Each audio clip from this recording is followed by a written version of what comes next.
Welcome back to my channel Dishu की दुनिया। कैसे हो आप सब लोग? आई होप आप सब लोग बहुत अच्छे से होंगे, हेल्दी होंगे एंड सेफ होंगे।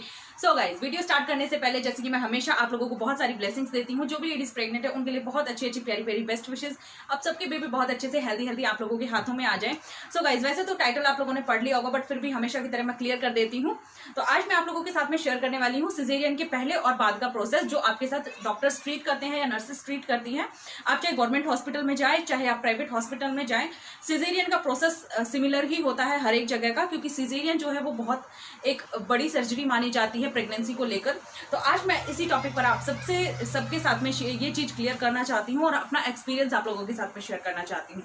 सो गाइज, अगर अभी तक आप लोगों ने मेरे चैनल को सब्सक्राइब नहीं किया तो चैनल को सब्सक्राइब कर लीजिए। साइड में जो नीचे बेल आइकन आएगी उस पर भी ऑल पे क्लिक करना है और मेरी सारी नोटिफिकेशन आपको मिल जाएंगी, जिससे कि आप मेरी आने वाली सारी वीडियोस को देख पाएंगे और मुझे बहुत अच्छी अच्छी ब्लेसिंग्स और मोटिवेशन देते रहेंगे और मैं भी आप लोगों को बहुत अच्छी अच्छी ब्लेसिंग्स देती रहूंगी। सो गाइज, वीडियो स्टार्ट करते हैं, टाइटल की तरफ चलते हैं, बाकी बातें बाद में करेंगे। जो फर्स्ट इंस्ट्रक्शन होती है डॉक्टर्स की आप लोगों के लिए वो ये होती है कि जब भी आपका सिजेरियन होना होता है उससे 12 घंटे पहले तक आपको कुछ भी खाने पीने नहीं दिया जाता है। इसका मतलब ये है कि अगर आपका सिजेरियन इवनिंग में फिक्स है तो आपको मॉर्निंग से ही कुछ भी नहीं खाने पीने को दिया जाएगा।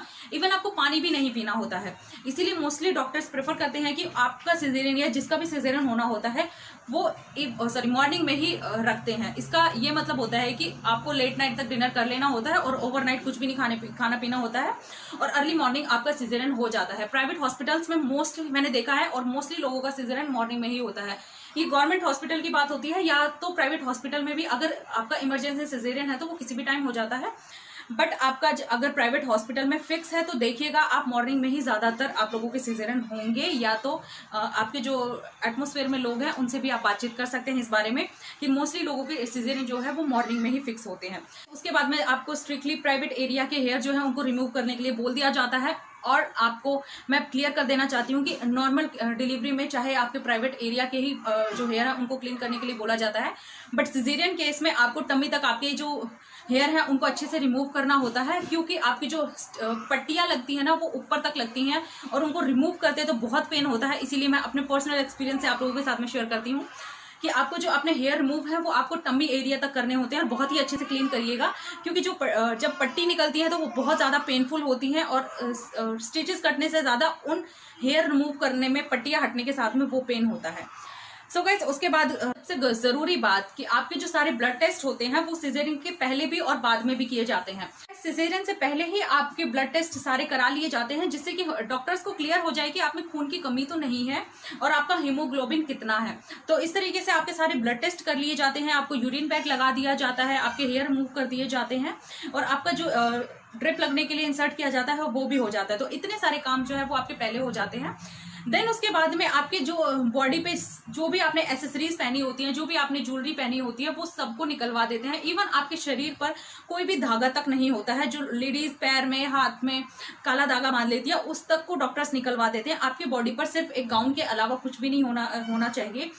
उसके बाद में जब आपका सिजेरियन के लिए आपको रेडी किया जाता है तो आपके सारे बालों को अच्छे से बना लिया जाता है, जिससे कि बालों से आपको डॉक्टर्स जो है वो परेशान ना हो, या आपके बाल ओपन नहीं होने चाहिए, वो प्रॉपर जूड़े में होने चाहिए और उनके ऊपर कैप लगा दी जाती है। आपको प्रॉपर हॉस्पिटल से गाउन दिया जाता है, जो गाउन आपको पहनाते हैं उसी में सिजेरियन होता है। तो इन सारी बातों का ध्यान रखते हुए आपको पूरे सिजेरियन के लिए रेडी किया जाता है। तो इमरजेंसी सिजेरियन हो रहा होता है तो डॉक्टर्स आपसे प्रॉपर पूछते हैं कि आपको कोई बड़ी बीमारी तो नहीं है, कोई अस्थमा या थायराइड, इस तरीके की कोई टीबी या इस तरीके की कोई बड़ी बीमारी तो नहीं है। इन सब बातों को क्लियर करने के बाद आपका जब प्रॉपर आप रेडी हो जाते हो तो उसके 1-2 घंटे से पहले से ही आपका जो है वो बीपी प्रॉपर नापा जाता है, जिससे कि डॉक्टर्स को क्लियर हो जाता है कि आपका ब्लड प्रेशर नॉर्मल है और अब आप सिजेरियन के लिए पूरी तरीके से रेडी है। तो इन सब बातों का डॉक्टर्स बहुत अच्छे से ध्यान रखते हैं और आपको भी इन सब बातों को बहुत अच्छे से ध्यान रखना चाहिए। उसके बाद में जब आपको सिजेरियन के लिए ले जाया जाता है तो प्रॉपर आपको गाउन पहनाया जाता है और उसके बाद में तुरंत ही आपको बिल्कुल भी टाइम नहीं मिलता है कि आप ओटी में रखी चीजों को बहुत अच्छे से देख सके। आपको स्ट्रक्चर पे बाहर से ही लिटा दिया जाता है और स्ट्रक्चर के साथ ही आपको ओटी में ले जाया जाता है, जहां आपका ऑपरेशन होना होता है और आपको कुछ बिल्कुल भी टाइम नहीं मिलता है कि आप इधर उधर की चीजें देख सको, क्योंकि कहीं ना कहीं घबराहट होती है। जब आपका फर्स्ट सिजेरियन होता है या सेकंड भी होता है तो कहीं ना कहीं घबराहट होती है, क्योंकि हमारी डिलीवरी हो रही रही होती है, सिजेरियन के साथ ही बेशक सिजेरियन हो रहा होता है बट कहीं ना कहीं थोड़ी बहुत घबराहट तो होती ही है। तो प्रॉपर आपको फटाफट से लिटा दिया जाता है, आपको बिल्कुल भी टाइम नहीं मिलता है और डॉक्टर्स आप लोगों से बातें करते रहते हैं जिससे कि आपका ब्लड प्रेशर जो है वो नॉर्मल रहे। वहां पे आपको 3 डॉक्टर्स अलग मिलेंगे और 2-3 स्टाफ के लोग अलग मिलेंगे। तो आपको प्रॉपर 5-6 लोग मिल सकते हैं वहां पर, डॉक्टर्स और स्टाफ को मिलाकर। एक जो है वो बच्चों के डॉक्टर होते हैं, एक एनेस्थीसिया के डॉक्टर होते हैं, 2 आपका सिजेरियन करने के लिए होते हैं और 2 जो स्टाफ के होते हैं वो नर्सेज होती हैं जो बच्चे को क्लीन करती हैं, या डॉक्टर्स को जो सीजर वगैरह होती है, जो भी उनके इंस्ट्रूमेंट्स होते हैं वो डॉक्टर्स को देने के लिए।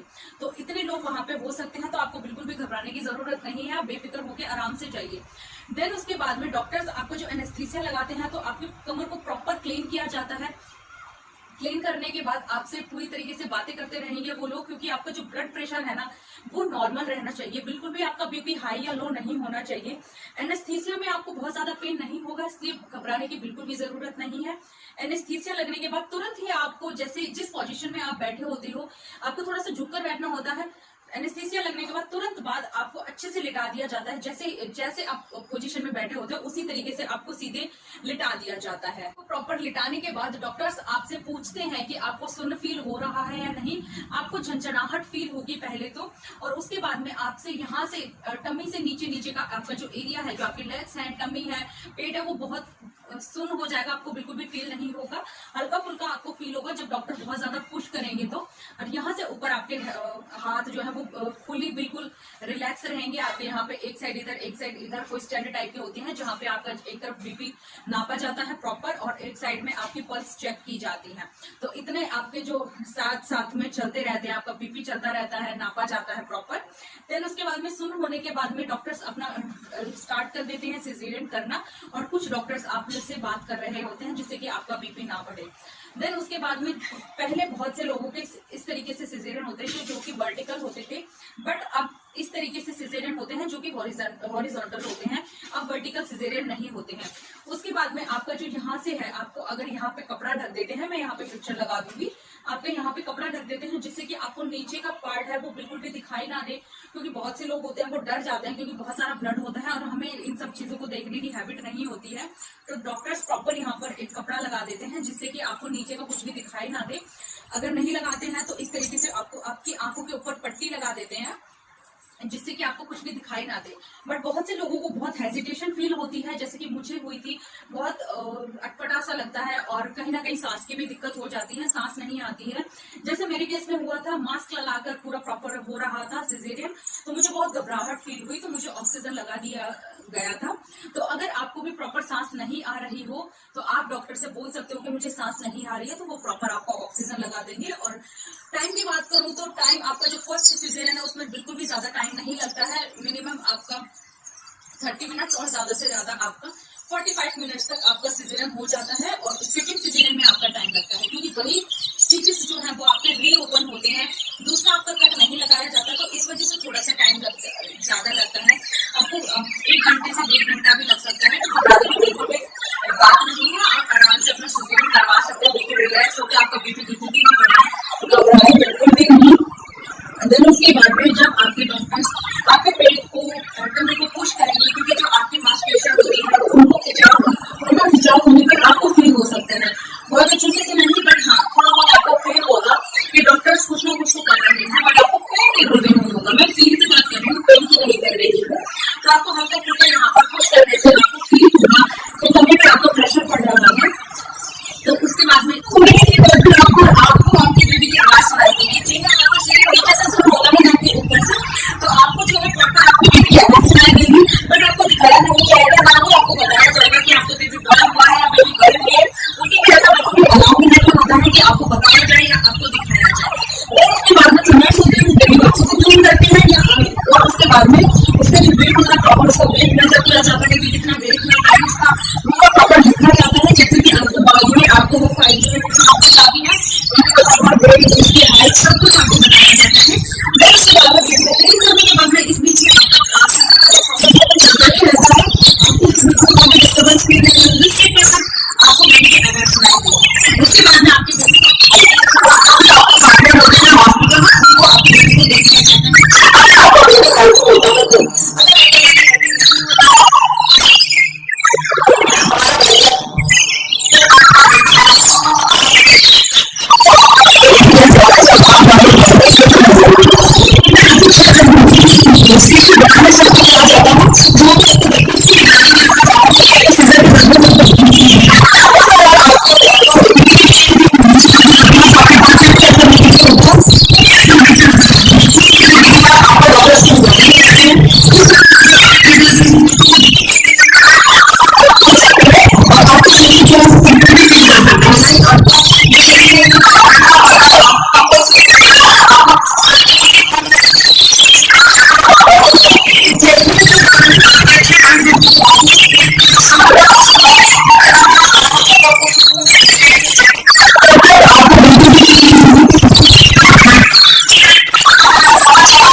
लीजिए।